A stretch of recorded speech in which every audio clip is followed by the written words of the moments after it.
November 1st is SNAP benefits are not going out in the US, which means a shit ton of people who rely on that support because our systems are very broken don't have access to additional funds for food.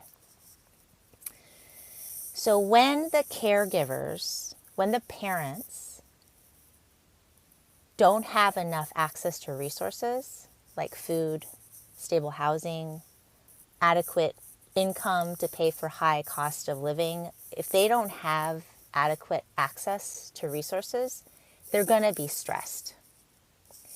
So grown-ups who don't have enough access to resources, when they're stressed out, they cannot access their prefrontal cortex. They cannot calmly tell their child, no, we can't buy that thing right now because we can barely pay for this other thing and that's a need, whereas your thing is a want.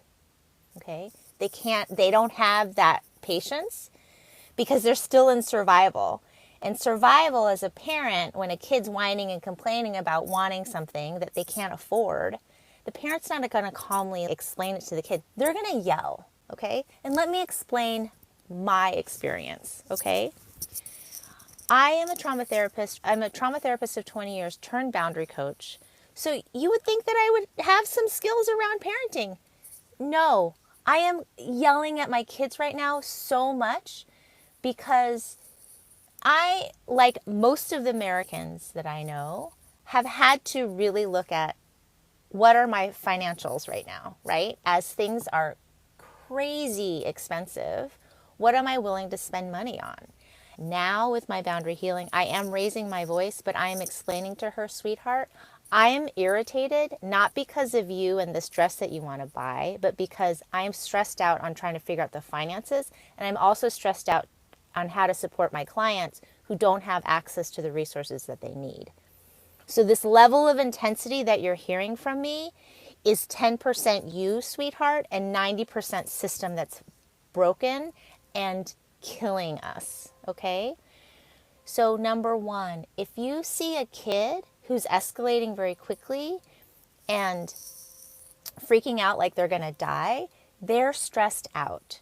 They're stressed out because their grown-ups are stressed out, okay? So if you're a teacher, the first things you want to ask for is not, why are you an asshole, okay? The first thing you want to ask for is, have you eaten today, honey? Would you like something to drink? Okay? Make sure those necessities are addressed first. Do not talk about behavior right now when people are so stressed out and focused on survival because they need to be focused on survival, okay? So one, if a kid's escalating, ask them if they've eaten. Two, if a kid's escalating, give them some space, okay? I see this is really upsetting to you. Let me go get you a cup of water, okay? The thing is, the educators are also living in this system and stressed out about finances too. Last time I checked, most educators needed like 2 or 3 jobs to pay for everything, right? So the same thing goes for the caregivers in school systems, that if they don't have enough access to resources and support, they're going to have very short fuses and it's going to escalate in the classroom. Okay? So if the entire classroom of kids can sense that that grown up, supposed to be grown up, is not regulated or calm, they're going to get agitated. Okay? So what you're going to see in the next few weeks is an increase on mental health services that kids are going to need to access. Parents, your kids are going to be threatening self-harm, suicidal ideation, violent behaviors, aggressive behaviors, because they sense that their parents aren't there for them. Okay? So if they freak out, first thing you want to do is, how am I doing? The more you can regulate and stabilize yourself, the better it's going to be for the kids. That's the first rule of thumb, is just to make sure that you're doing okay so your kids can sense into you to make sure that they're going to be okay because mom and dad are okay, or mom and mom, or mom, whoever's the caregiver. Make sure you're taking care of yourself, and if you're stressed, just let the kid know the level of stress that I feel is not about you. The level of stress I feel is about ICE stuff that's happening. It's about the cost of food. It's about this thing. It's not about you, sweetheart. Please don't take it personally. As transparent as you can be, with your kids, right? Let them know ahead of time, hey, things are really tight right now. Christmas might look a little different this year. I need you to prepare yourself for that. For caregivers who have had a lot of childhood trauma, your kids whining and complaining are going to trigger the fuck out of you. Okay? Especially if you had a parent who was critical of you, you're going to read your kids complaining as life-threatening because your grown up when you were a kid beat your ass because they were stressed out and didn't know how to calm themselves down because they were also under-resourced because hello, let's good history, right? And so understand that for us to break these generational cycles that are historically cycles of harm because we are the outcome of systematic oppression, and we've become really resilient and good at just absorbing all of that impact and getting along, that we are at a breaking point now. So the more you can just explain to your kid, I am stressed out and it's not about you. When you complain like that, it activates me and makes me go insane because it reminds me of when my parent would complain about something and then beat the shit out of me. And just tell your kid, it's not your fault. And I need you to move away, or I'm going to move away because I'm going to do, part of me wants to do to you what my parent did to me. I hear you want this dress and I cannot get it for you, and you're going to be okay. You're going to be okay. Grown-ups, when your kids complain about something that they need and you cannot afford it, it is vital that you say no.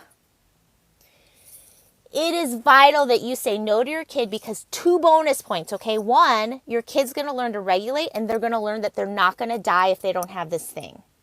2, you're not going to overspend and get even more stressed out and then blame them for making them buy the thing. They didn't make you buy the thing. You're the grown-up. Just say no and please trust. I cannot tolerate my kids complaining.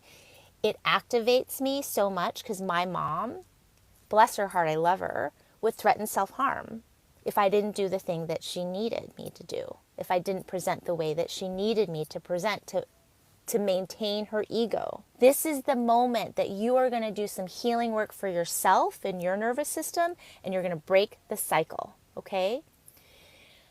Breathing through frustration and anger is not going to work. You cannot breathe through this shit. You're going to want to pull on your driver's wheel. You're going to bare your teeth and you're going to say something that resonates that you need to say. I'm so fucking tired of this shit. You bare your teeth and you tighten your whole body, one go, and then you pause and then you just start taking a deep breath. What that does is it tightens all of your muscles. You're fighting something. And then when you release, it releases it from your nervous system. Okay, you want to wait. You're going to see this slow, steady drain or like a slowdown of your body. Once it plateaus, you're going to do it again. And then you're going to find the next phrase. Bare your teeth. I'm so fucking tired of cleaning up your shit. It's not about your kids' shit, my friends. It's about the government. Okay? It's about the people who will not do the right thing. You direct that rage at the system, not at the bodies. If you direct this rage at the bodies, especially the bodies of your children, we are going to reenact the level of trauma that we are currently going through, that our parents went through and put on our bodies, and their parents went through and put on their bodies. This is a moment in time to slow down and go, do I need this thing to survive?